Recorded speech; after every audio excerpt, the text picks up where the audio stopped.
Loneliness is the kind of tax we need to pay for the certain complexity of our mind. This statement is true for people who consider themselves intellectuals, which is by definition a person who engages in critical thinking, research, and reflection about the reality of society and who proposes solutions for its problems. It hits hard because the more you get into things like philosophy, the less people you can have an interesting conversation with, hence the more lonely we get, sometimes by choice, but sometimes just by the lack of choices. And this video isn't solely about loneliness, it's about the question of what is the cost of being a deep thinker? And is elevated consciousness really worth the cost of your mental space? Hint, hint, it's the problems of overthinking and not being able to relate to other people. So let's dive in. There's a lot of people who live great lives without much deep thinking. They're fine people. They go to work, exercise, watch sports, go out, don't care about politics, social issues, the big questions, regular stuff. And don't get me wrong, I'm not trying to devalue people's lives and use vanity to make my own pursuits look better. But let's be real, do you want to live a life like that? All ego aside, but living that life will never be enough for you and me. I respect that kind of life, but me and you, we can't imagine a life without things like philosophy, politics, business, technology. We just can't. There's one pattern that you can pick up on people who live what you would call a regular life. It's one of the more interesting experiments you can do, and I'm sure you had this situation happen to you a million times like I did.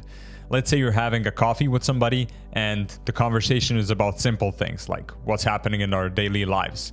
And you pick up on a topic and you start digging deeper and deeper and asking meaningful questions and almost being philosophical. And eventually in the conversation you get three possible outcomes, but we'll stick to two possible outcomes for now. The first is that you get pushed back with the objection that you're being too philosophical, that you're overcomplicating things. And the second outcome sounds something like this. Man, I can't think about that right now. If I start thinking, I'm gonna lose my head. And my reaction is always like, fuck, I thought we were gonna get into a philosophical discussion. I thought this was gonna go somewhere. But, this is how you determine if someone has the same interests as you and if you plan on spending more time with them. So if you are a deep thinker or highly intellectual or creative, you end up being the minority in society. And minorities generally have a hard time getting people to understand them.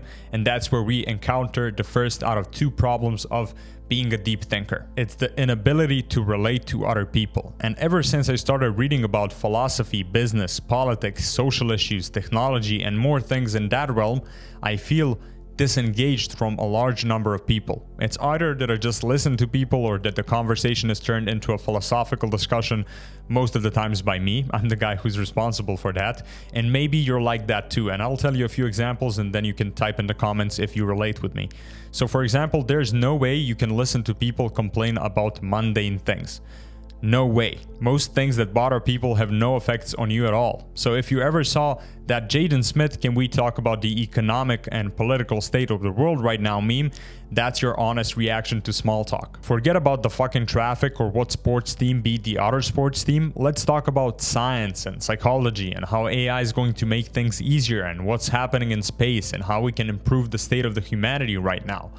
That's something meaningful and worth giving attention to. And if you feel like you've transcended these daily repetitive problems that people have and stress about on a daily basis and you just can't relate to them anymore, I get you. We're on the same boat. This is what Nietzsche refers to as the herd when he critiques people who look for security in groups and never think for themselves.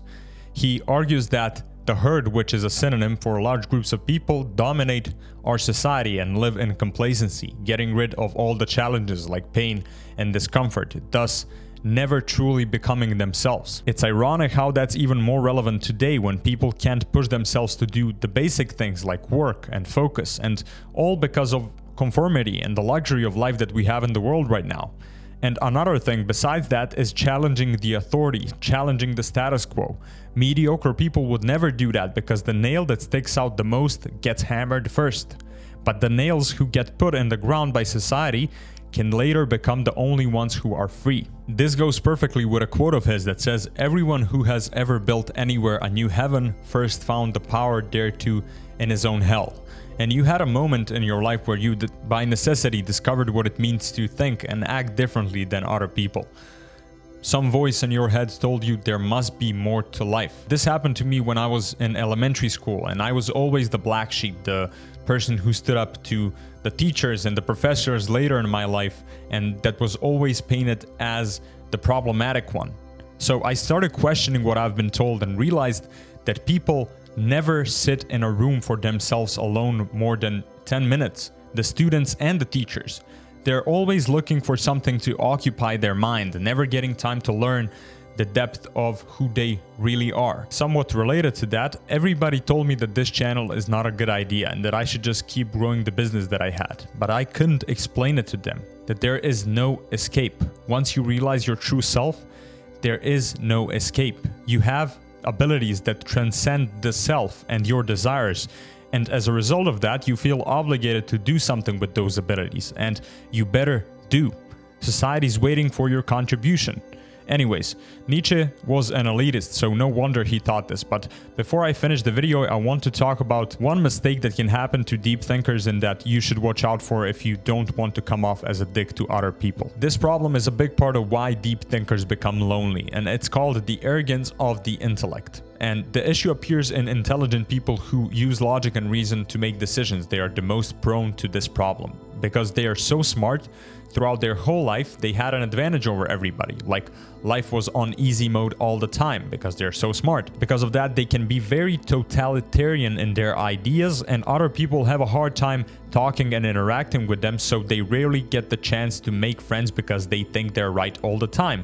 And because they're so smart and thought everything through, the problem can't be in them, so they think. You can see this in people who are very good at debating but everybody hates them, or in people who, when they play social games like, I don't know, cards or some things with squares. I don't really play social games. I don't really have friends, but when people play those social games, you have those people that say, well, actually rules say this, and you know what I'm talking about. So another big deficit that these people have is that they're really developed in a niche. Their intellect is the only thing they have. And Jordan Peterson describes them as a midget with a giant mouth. And it's a resemblance of only one part of them evolving and the rest kind of falling flat.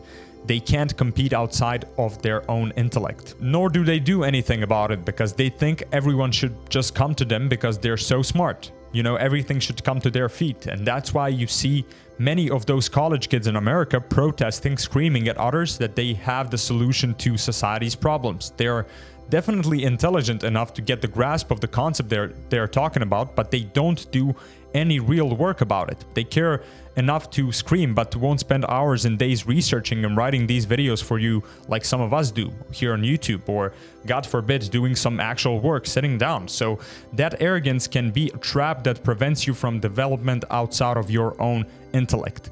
Don't let it happen. We all have to check ourselves from time to time for this arrogance of the intellect problem, because it can get even to the best of us. And it got to me many times. So make sure you check your own intellect and your own biases. The final solution to the loneliness of a deep thinker can be found in the philosophy of Stoicism and the words of Marcus Aurelius. And he says, "Love only what falls your way and is fated for you. What could suit you more than that?" God, or the nature of the whole, as the Stoics call it, or evolution, whatever you want to believe in, gave you the gift of higher consciousness and intelligence for a reason. These qualities do have their own sets of problems that we talked about. It's a blessing and a curse at the same time, but we must learn to appreciate the trials and tribulations, because without them we wouldn't be able to enjoy the almost divine blessings of our capacity for reasoning. So try to be content with loneliness, overthinking, anxiety, solitude, and alienation by other people, and work to improve yourself without being a dick and thinking that you're better than others, because you're just a man. And when you're ready, go out, find a community, find people that will sharpen you even more, that will forge you through fire in many domains, many times, into a blade worthy of respect. If you're a content creator looking for your community, I would encourage you to check mine, The Creator Philosophy. It's a group of people who want to create meaningful content in an enjoyable way. So we let in people on every 22nd of the month, once a month for only 24 hours. So to get the chance to join, there's a link in the description, and on the website you put your email in to get reminded when we open doors. This is not a hard pitch. This is just something that I'm trying out. So if you're interested in this, just go check out the link. And that's the video. Thank you for watching and see you next time.